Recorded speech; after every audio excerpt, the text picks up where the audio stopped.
Ankleshwar B division પોલીસે ₹7,00,000થી વધુની કિંમતના એમડી ડ્રગ્સના જથ્થા સાથે 3 આરોપીની ધરપકડ કરી. આ મામલામાં પોલીસે 11,00,000થી વધુનો મુદ્દામાલ કબજે કરી કાયદેસરની કાર્યવાહી હાથ ધરી છે. ઉદ્યોગનગરી અંકલેશ્વરમાંથી ફરી એકવાર નશાના કારોબારનો પર્દાફાશ થયો છે. અંકલેશ્વરના વિવિધ ઔદ્યોગિક એકમોમાંથી ડ્રગ્સ ઝડપાયા બાદ હવે કારમાંથી ડ્રગ્સની હેરાફેરી કરાતું હોવાનું બહાર આવ્યું છે.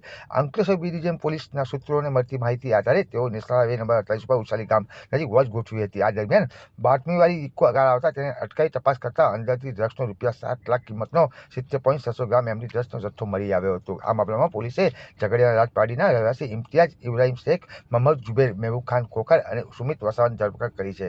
આરોપીઓ ડ્રગ્સ જીપલોક બેગમાં પેક કરી વેચાણ લઈ આવવાનું બહાર આવ્યું છે. પોલીસે ડ્રગ્સ અને કારમાંથી કુલ ₹11,47,000 મુદ્દામાલ જપ્ત કરી કાયદેસરની કાર્યવાહી હાથ ધરી છે. આરોપીઓ ડ્રગ્સ ક્યાંથી લાવતા હતા તે સહિતની વિગતો મેળવવા પોલીસે તપાસનો ધમધમાટ શરૂ કર્યો છે.